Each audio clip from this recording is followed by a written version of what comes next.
ፓርት 32 ላይ ቤቲ ነቃብ ለብሳ ወይንም ደግሞ የጽናትን ልጅ ለማጥፋት በመጣቸው ብቻ ለመጥፎ ስራ የተጠቀመችው ወይንም ደግሞ ራሷን ሸፍና የገባችበት ያው ነቃብ በመልበስ ነበረ።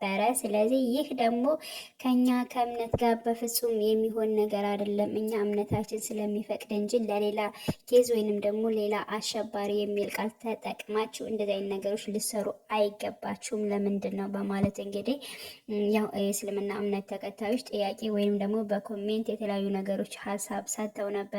እነሱም ደግሞ ጥፋታቸውን አምነው ያው ከጥፋተኝነታቸው ደግሞ ይቅርታ ጠይቀዋል ማለት ነው። እውነት ለመናገር ይቅርታ የጠየቁበት ስሜት ራሱ እጅግ በጣም የጥፋተኝነት ስሜት በውስጣቸው አለ።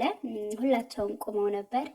በዚያ ላይ ደግሞ አንገታቸውን ይሁን ቀርቅረው ነበር ማለት ነው። ያን ማለት ጥፋተኛ ነን፣ ስለዚህ ሳናቅ አድርገናል፣ ስላደረግነው ነገር ደግሞ ይቅርታ እንጠይቃለን በማለት ያው በራሳቸው ፔጅ ቪዲዮንም ማለት የለቀቁት በራሳቸው ስለሆነ አሁንም ይቅርታ ቪዲዮንም ደግሞ በራሳቸው ፔጅ ይለቀዋል ማለት ነው። እውነት ለመናገር ትክክል ነው።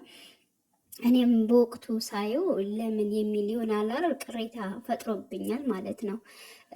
ሰው እምነት ማለት በጣም በምድር ላይ በቃ አለ የምንለው ውድ ነገር ነው ማለት ነው። ስለዚህ ያው ይቅርታ በመጠየቃቸው እኔም ደስ ብሎኛል።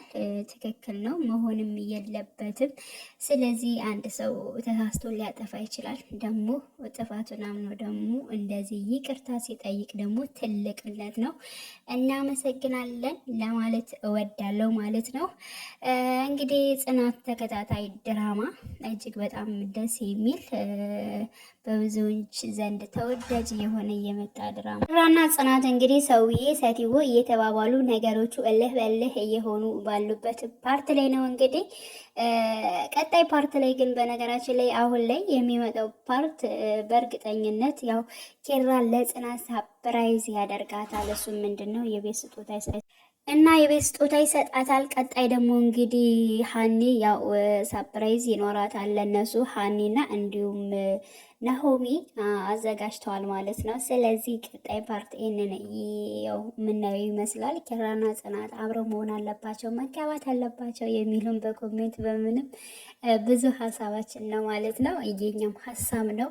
ስለዚህ በዛሬው ፓርቲ ይሆናሉ የሚል ሀሳብ ይኖረኛል። እንግዲህ ሀሳቧ ተሳክቶ ይብን ህልሟም አሳካዋለሁ፣ ትምህርቷን ተምራ እንደፈለገች ተንደላቃ እንድትኖር ነው የማደርገው ብሎ እንግዲህ ኪራ ቃል ሲገባ አይተናል ከናሆሜ ጋር ማለት ነው።